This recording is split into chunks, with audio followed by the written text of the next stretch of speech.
Hi all, welcome to your YouTube channel Ruchikkoottu special. നമുക്കിന്ന് കാച്ചിൽ കൊണ്ട് എങ്ങനെയാണൊരു പുളിങ്കറി തയ്യാറാക്കുന്നതെന്ന് നോക്കാം. വളരെ കുറച്ച് ഇൻഗ്രീഡിയൻസ് കൊണ്ട് പെട്ടെന്ന് തയ്യാറാക്കി എടുക്കാൻ പറ്റുന്ന ഒരു റെസിപ്പിയാണിത്. കറി തയ്യാറാക്കാനായിട്ട് ആദ്യം നമുക്ക് കുറച്ച് കാച്ചിലൊന്ന് വേവിച്ചെടുക്കണം. അതിനായിട്ട് ഞാനിവിടെ ക്യൂബ്സ് ആയിട്ട് അരിഞ്ഞെടുത്ത കാച്ചിൽ 3 കപ്പാണ് എടുത്തിരിക്കുന്നത്. അതിലേക്ക് ആവശ്യത്തിന് ഉപ്പും ഒരു 3/4 ടീസ്പൂൺ മഞ്ഞൾപ്പൊടിയും ചേർത്ത് കൊടുത്തിട്ടുണ്ട്.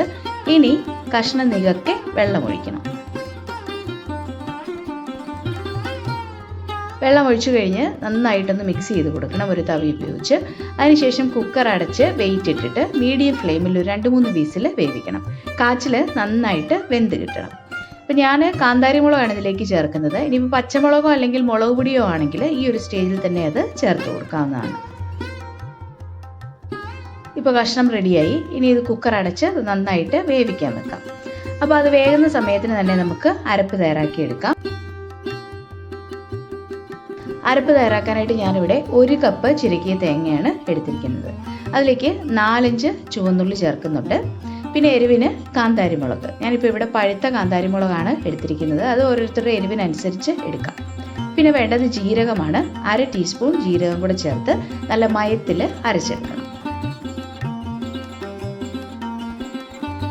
ഇപ്പോൾ ഇതാ കഷ്ണമൊക്കെ നന്നായിട്ട് വെന്തിട്ടുണ്ട്. ഇനി നമുക്കിതിലേക്ക് ചേർത്ത് കൊടുക്കേണ്ടത് കുറച്ച് പുളിവെള്ളമാണ്. അപ്പോൾ ഞാൻ ഒരു ചെറിയ നെല്ലിക്ക വലിപ്പത്തിൽ പുളി കുതിർത്ത് പിഴിഞ്ഞെടുത്തതാണ്. ഇത് നല്ല പഴയ പുളിയാണ്, അതുകൊണ്ടാണ് ഇത്രയും കളറ്.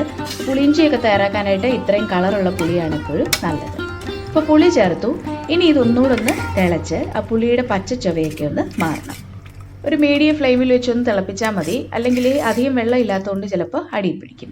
ഇടയ്ക്കൊന്ന് ഇളക്കി കൊടുക്കുകയും ചെയ്യാം. ഇപ്പോൾ ഇതാ പുളി നന്നായിട്ട് തിളച്ചു, അതിൻ്റെ പച്ചച്ചുവയൊക്കെ മാറി. ഇനി നമുക്കിതിലേക്ക് അരപ്പ് ചേർക്കാം. തേങ്ങയും ചുവന്നുള്ളി കാന്താരി മുളകും ജീരകവും ചേർത്ത് അരച്ച് അരപ്പ് ചേർത്ത് നന്നായിട്ടൊന്ന് മിക്സ് ചെയ്ത് കൊടുക്കുക. ഇപ്പോൾ ചാറ് നല്ലതുപോലെ കുറുകിയാണ് ഇരിക്കുന്നത്. ഇനി നമുക്കിതിലേക്ക് കുറച്ച് വെള്ളം കൂടെ ചേർത്ത് കൊടുക്കാം. പുളിങ്കറി ആയതുകൊണ്ട് ഒത്തിരി കുറുകിയിരിക്കേണ്ട, എന്നാൽ ഒരുപാട് വെള്ളമായി പോകാൻ വേണ്ട. അപ്പോൾ ആ ഒരു പാകത്തിന് ഞാനിപ്പോൾ ഇതിലേക്ക് 1 കപ്പ് വെള്ളമാണ് ചേർക്കുന്നത്. വെള്ളം ചേർത്ത് വീണ്ടും നന്നായിട്ടൊന്ന് ഇളക്കുക. ഇനി ഇതധികം തിളച്ചു പോകണ്ട, ചെറു തീയിൽ വെച്ചൊന്ന് ചൂടായി നന്നായിട്ടൊന്ന് പതഞ്ഞ് വന്നാൽ മതി.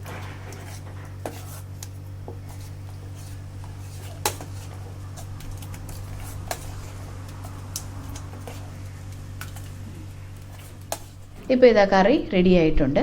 നന്നായിട്ട് ചൂടായി ഒന്ന് തിളയ്ക്കാൻ തുടങ്ങി.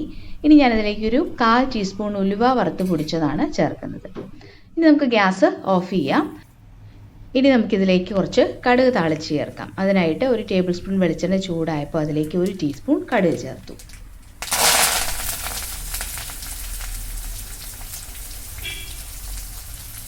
കടുക് നന്നായിട്ട് പൊട്ടിക്കഴിഞ്ഞപ്പോൾ അതിലേക്ക് ആവശ്യത്തിന് കറിവേപ്പിലയും 6-7 ചുവന്നുള്ളി കനം കുറച്ച് വട്ടത്തിൽ അരിഞ്ഞതും കൂടെ ചേർത്തു.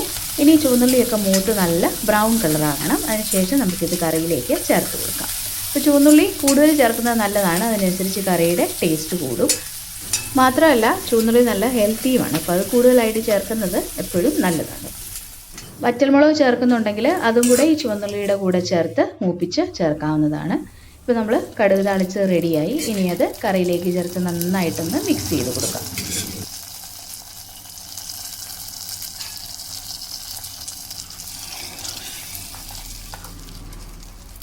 നന്നായിട്ടൊന്ന് മിക്സ് ചെയ്തതിന് ശേഷം കുറച്ച് സമയം ഒന്ന് അടച്ചു വെക്കുന്നത് നല്ലതായിരിക്കും. അപ്പോൾ ആ ഉള്ളിയുടെ ഫ്ലേവറൊക്കെ നന്നായിട്ട് കറിയിലേക്ക് മിക്സ് ആകും.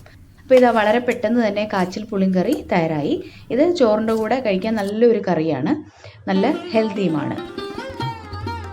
അധികം ഇൻഗ്രീഡിയൻസ് ഒന്നുമില്ല, വളരെ പെട്ടെന്ന് തന്നെ നമുക്കിത് തയ്യാറാക്കി എടുക്കാം. ഇതിലേക്ക് കഷ്ണമായിട്ട് കാച്ചിൽ മാത്രമാണ് ചേർത്തിരിക്കുന്നത്.